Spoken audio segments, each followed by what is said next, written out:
das Schulsystem ist schon beinhart.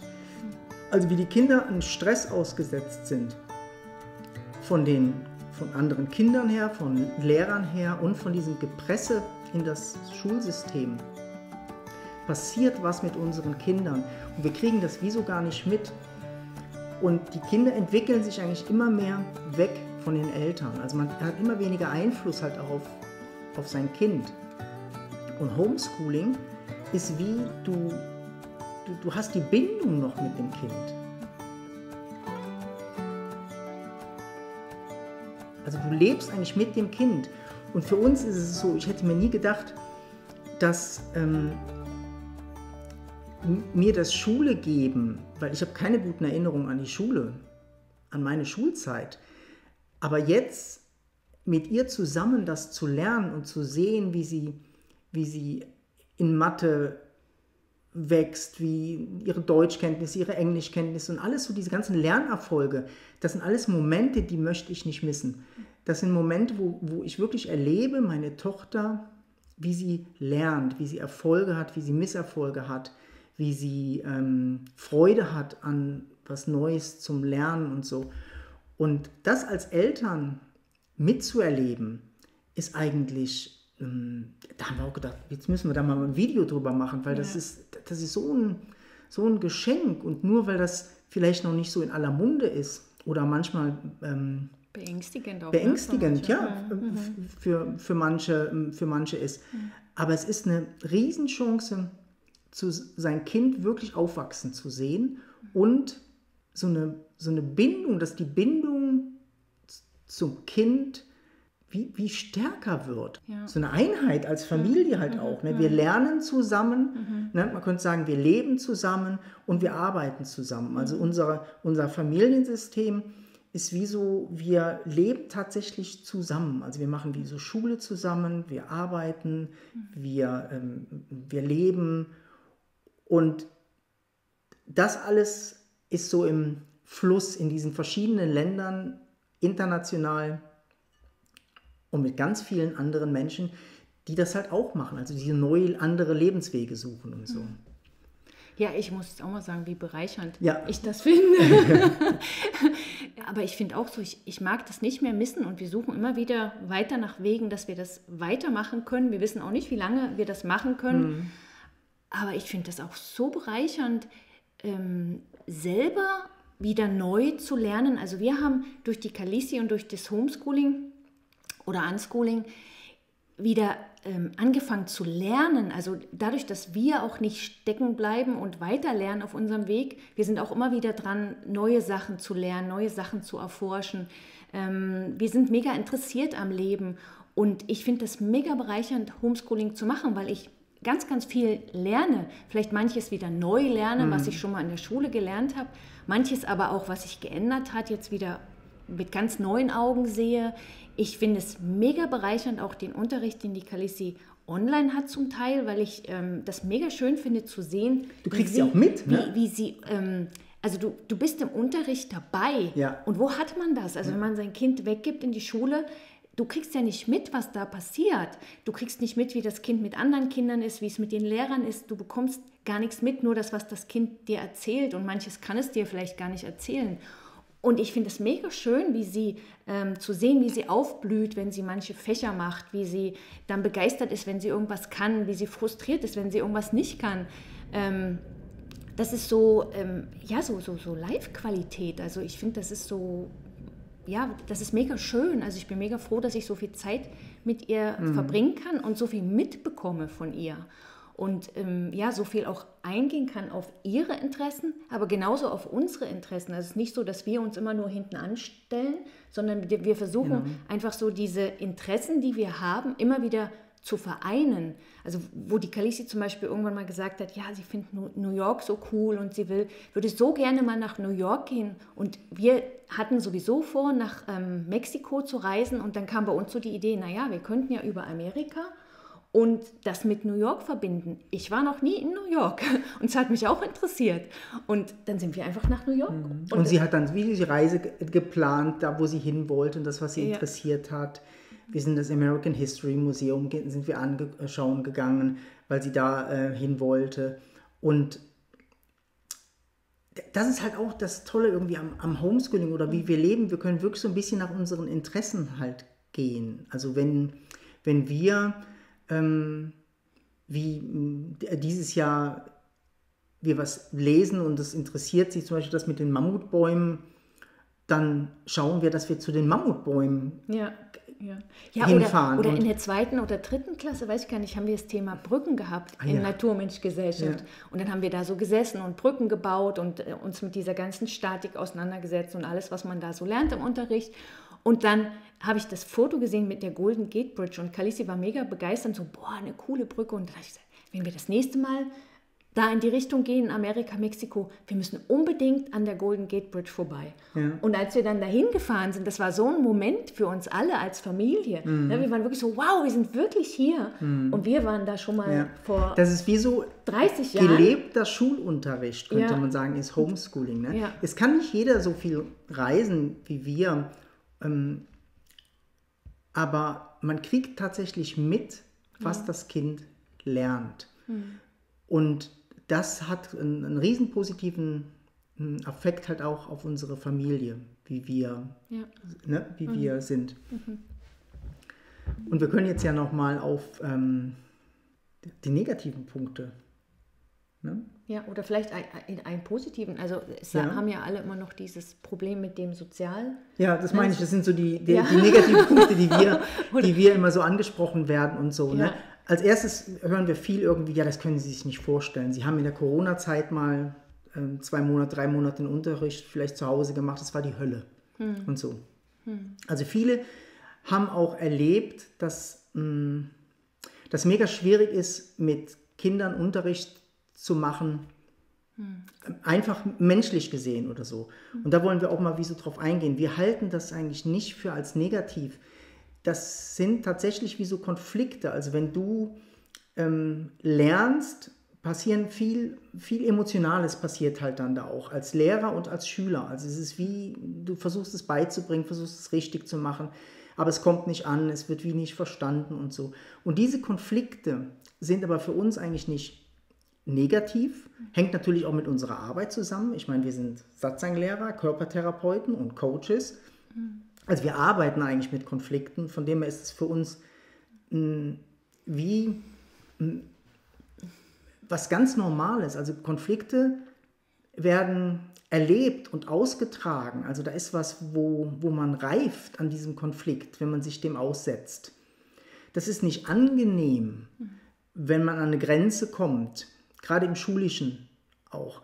Aber für uns ist es normal, weil wir uns immer bewegen an irgendwo einer Grenze, wo was Neues ist. Und an der Grenze passiert so Konflikt.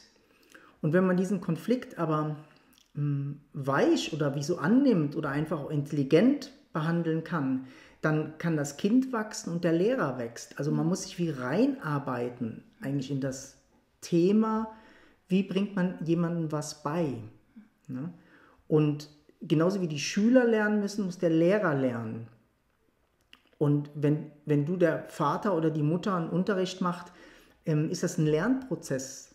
Ja. Und diese Konflikte, die gehören wie so dazu. Und die sind wie eigentlich in einer Beziehung. Konflikte sind, die sind natürlich. Das ist nicht was, wo man wegrennen von muss, sondern es gibt Intimität und Beziehung oder Nähe halt auch. Ja, deshalb ist das für uns gar nicht negativ, sondern es ist für uns eigentlich auch wie so ein, könnte man sagen, ein positiver Punkt in der Entwicklung. Ja. Man muss sich wie so nur öffnen dafür, dass es nicht einfach sein wird. Also wenn man die Idee hat, dass man konfliktfreien Unterricht macht, hat man ein Problem. Aber wenn Konflikt, wie würde ich mal sagen, auch Normalität manchmal ist, also sobald man an einem neuen Teil rankommt und da eine Unsicherheit kommt, kommt die Unsicherheit beim Lehrer und beim Schüler. Und dann können wie so Konflikte passieren. Aber das ist ein normaler Step, der normal ist. Ja, ne? Ja, ich finde es ja auch so cool. Normalerweise in der Schule, da muss ein Kind einfach lernen, auf eine Glocke zu hören. Und im Homeschooling musst du dein Kind dazu bringen, immer wieder, dass es sich an den Tisch setzt und Schule macht. Also etwas, wo es manchmal auch keine Lust drauf hat. Und das finde ich so cool, die Kreativität, die dann manchmal entstehen kann. Klar, am Anfang ist man erstmal überfordert und versucht das irgendwie. Ja. Und da fand ich auch den Schulplan immer so cool vom Skindo, weil ich dann auch verschiedene, also ich habe gesehen, wie machen die das? Also wie macht es die Schule? Die machen mal ein Filmchen rein oder ein Lied am Anfang oder ein Spiel. Und dann habe ich das ausgeweitet und habe das auch nach Kalissis Interessen gemacht. Also wenn sie Lust hat, auch wenn sie irgendwas gerne macht, dann haben wir erstmal das gemacht und dann haben wir Schule gemacht. Oder wir machen jetzt erstmal Schule und dann backen einen Kuchen zusammen. Oder, also es ist wirklich so, so kreativ muss man werden und lernt dadurch auch sein Kind kennen. Also ich habe ich bin immer wieder mit ihr so im Kontakt und muss immer wieder neu gucken, was interessiert sie oder wie kann ich sie begeistern. Und das ist irgendwie auch, finde ich, kreativ. Also das macht auch Spaß und ist gar nicht immer so schrecklich, wenn man mal weiß, wie es geht. Also wenn man weiß, wie das geht, ja. Und da haben wir viel gelernt, ne? Ja, immens. Was noch ein Punkt ist, was mir gerade eingefallen ist, das mit dem Benoten. Man muss sich vorstellen, wir machen Tests, aber wir benoten nicht. Also wir benoten nicht. Und wir sind streng. In der Schule. Und das gibt so eine Erleichterung irgendwie rein. Also ich denke besonders für Kalissi, aber eigentlich auch für uns.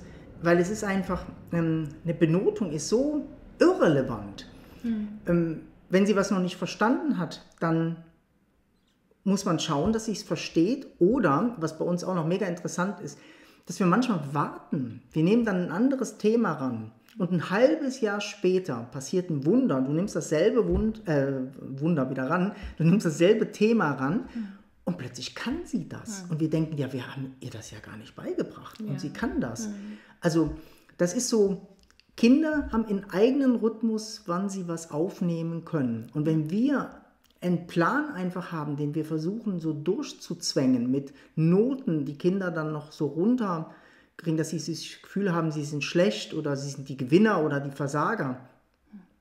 Und wenn wir aber merken, dass es manchmal einfach auch Zeit braucht, es braucht Zeit, ein Thema zu verstehen oder es braucht einen anderen Ansatz, um ein Thema zu verstehen, dann werden Benotungen oder so einfach irrelevant, weil es kommt darauf an, am Ende, wie man es versteht, also wie man es tatsächlich umsetzen kann. Also Schule ist für uns auch Leben. Du musst es wie erleben. Und Leben hat nicht eine Benotung. Also wir kriegen auch keine Benotung. Heute haben wir einen guten Monat gemacht. Wir kriegen eine Note oder so. Ne? Also die Schule ist auch, die muss erfüllend sein. Fürs Kind und für die Lehrer auch. Also wie für uns. Für uns muss die Schule erfüllend sein. Und das kann nur sein, wenn wir mit Herzblut dran sind und uns nicht jedes Mal runtersetzen, wenn irgendwas mal nicht klappt. Also deshalb ist dieses Unschooling oder Homeschooling für uns wirklich was geworden, wo wir völlig dahinter stehen und das auch sehen bei anderen Familien, die wir kennen, wo das so einen Effekt hat auf die Harmonie halt auch oder auf die Widerstandsfähigkeit, würde ich mal sagen, ein Ziel zu erreichen, aber nicht das Ziel, die gute Note, sondern du weißt, wie du hinkommst, um das zu lernen. Und du lässt dich nicht abhalten von irgendwelchen Noten, hast nicht diesen psychologischen Stress dahinter, sondern du lernst, weil es dich interessiert. Und wenn es dich nicht interessiert, nimm ein anderes Thema, das dich interessiert. Und du wirst sehen, irgendwann wird das Thema kommen und du kannst es nehmen und plötzlich geht's. Ja. Plötzlich geht's auf. Ne? Ja, das finde ich halt auch mega interessant, also mitzukriegen, wie jemand lernt, also wie ein Kind wirklich lernt, ist ganz anders, als ich das mir vorgestellt habe, weil ich das ja selber von der Schule kenne. Ihre Art zu lernen, ich habe manchmal das Gefühl, ich habe ihr das nicht beigebracht. Ich weiß nicht, wie sie das jetzt plötzlich kann. Also das ist so mindblowing, wie wir lernen. Ich habe das Gefühl, das ist viel zu wenig erforscht. Also wir wissen gar nicht, wie jemand wirklich lernt. Also wir lernen, also wir kriegen es ja für uns selber mit von dem, was wir noch lernen in unserem Leben. Da lernt nicht nur der Mind oder das Denken. Wir kriegen ganz viel mit zwischendurch, zwischen den Zeilen. Wir nehmen ganz viel durch den Körper auf. Wir nehmen ganz viel durch die Umwelt auf. Und wie ein Kind lernt, also als sie plötzlich angefangen hat zu lesen, habe ich gedacht, wie macht die das? Wie hat die das jetzt geschafft? Plötzlich fing sie an und ich habe ja immer daneben gesessen, ich war immer dabei. Und plötzlich konnte sie lesen. Und es war so magical, wie das irgendwie passiert ist in ihr, dass ich nicht sagen kann, so und so hat es funktioniert. Yeah. Also die und die Taktik oder der und die Technik hat jetzt funktioniert, sondern das hat wie ihr System selber gemacht und plötzlich konnte sie die Wörter zusammenfassen und als Satz lesen. Und das ist mir mega geblieben, ne? Dass das so, mega faszinierend ist. Ne? Ja. Ist auch. Und das, was du jetzt gesagt hast, eben auch. Ne? Diese Art, dass du manchmal versuchst, irgendein Thema zu erklären und das geht nicht und das geht nicht. Und du legst es weg und irgendwie Tage oder Wochen später nimmst du es wieder und plötzlich ist es zack, easy und sie checkt es und Deshalb, es macht halt auch was mit uns, also mit unserer Art vom Lernen, dadurch, dass wir dieses Unschooling oder Homeschooling machen. Das ist wie auch die Art, wie wir jetzt unterrichten oder teachen in unseren Retreats oder in unseren Ausbildungen. Das hat was gemacht. Wir haben viel mehr Geduld oder wir haben viel mehr, wir wissen, zum richtigen Zeitpunkt muss was kommen, dass es sich öffnet und so. Und wir können das einfach tatsächlich wie so leben und so integrieren. Aber ich möchte auch noch auf einen Punkt eingehen, wo wir auch oft gefragt werden, aber wie ist es denn mit Freunden oder Freundinnen und so? Weil theoretisch wird das ja so, in der Schule findest du deine Freunde, deine Kindergartenfreunde, deine Freunde und mit denen bleibt man so zusammen und hat so seine Bindung, wenn du in einem Ort bist. Und wir, können wir sagen, leben wie so in der ganzen Welt, also wir reisen halt schon, den größten Teil vom Jahr reisen wir herum und Khaleesi hat ja nicht diese Anbindung, denkt man. Diese Anbindung, wo man eine Freundin hat und so, wo dann die ganze Zeit immer sieht und so. Und das wird sehr, sehr viel irgendwie so als Gegenpunkt zum Unschooling oder Homeschooling genannt. Das Kind ist ja dann immer nur bei den Eltern oder immer nur in dem kleineren System drin und so. Ja, ist das jetzt so negativ? Ist das so negativ, dass das Kind bei den Eltern ist? Ne? Sie ist 10 Jahre alt oder so. Ne? Und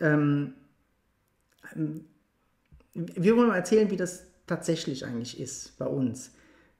Khaleesi und wir kennen auf der ganzen Welt Menschen und Kinder, die ähnlich rumreisen, die vielleicht ähnlich in anderen Ländern leben. Wir treffen auf der ganzen Welt immer wieder Menschen, die wir schon Jahre kennen, viele, viele Jahre kennen und so. Khaleesi hat Kontakt überall auf der Welt hat sie Freundinnen, wo sie connected, wo sie wieder verbindet, wenn wir dahin gehen. Sie macht sehr viele Sportarten, sie macht Thai-Boxen, Jiu-Jitsu, Gymnastics,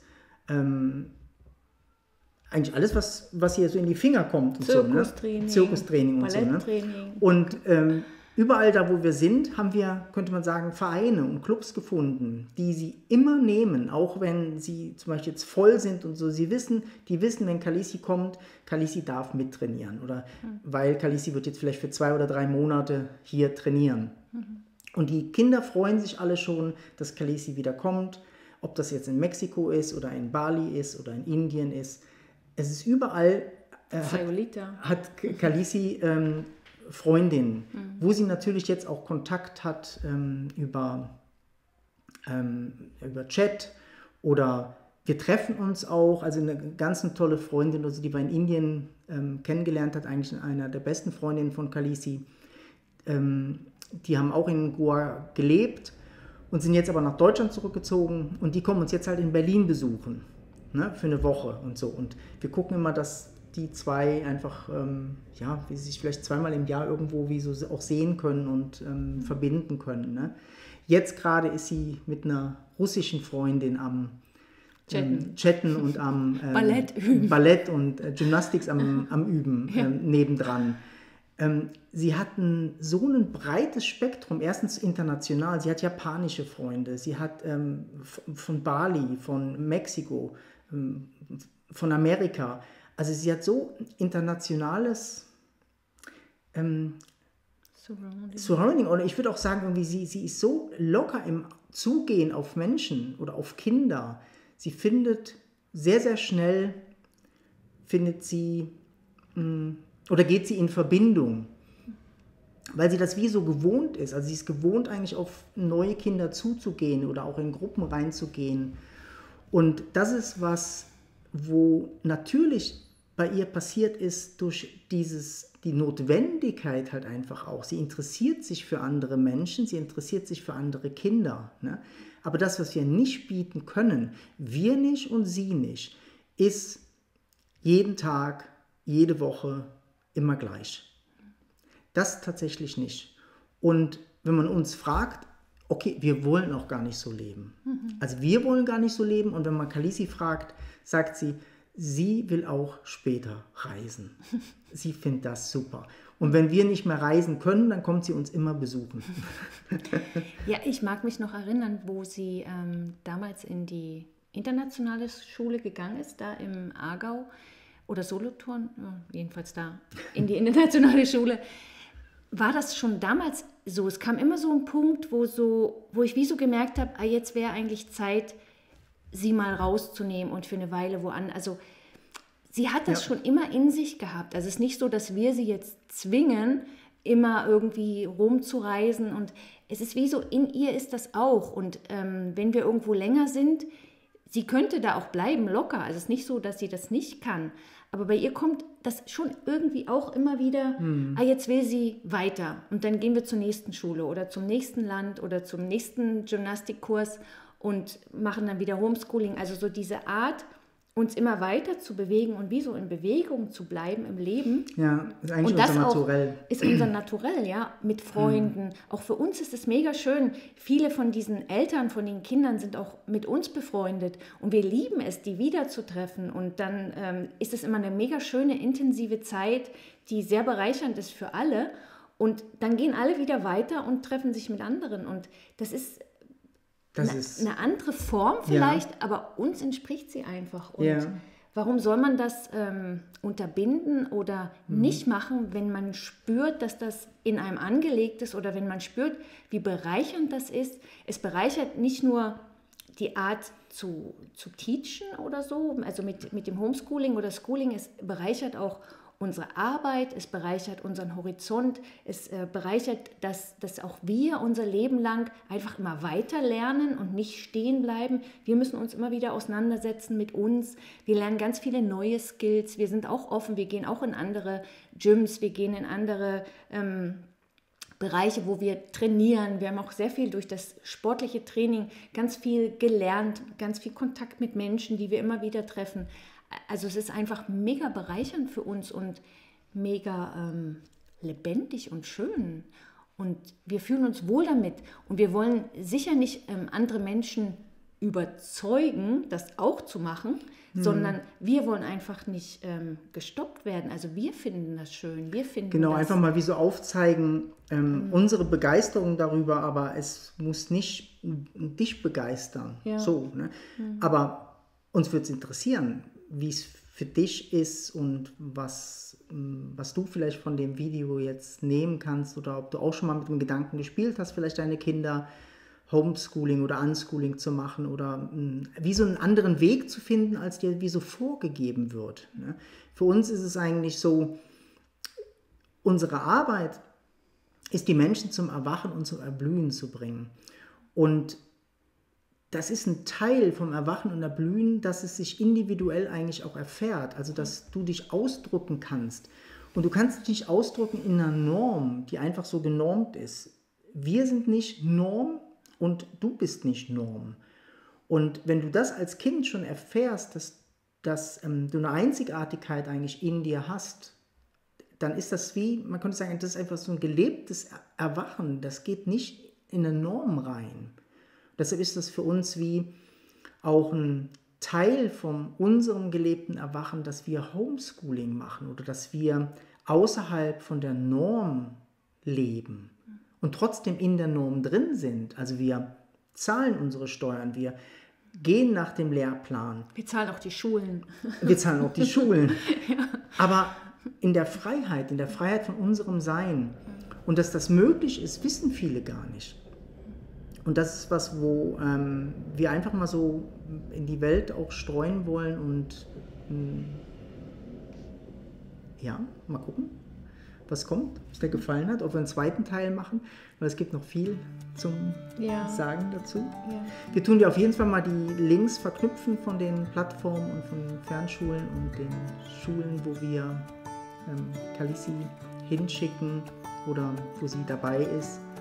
Und dann schauen wir aufs nächste Video. Ne? Ja.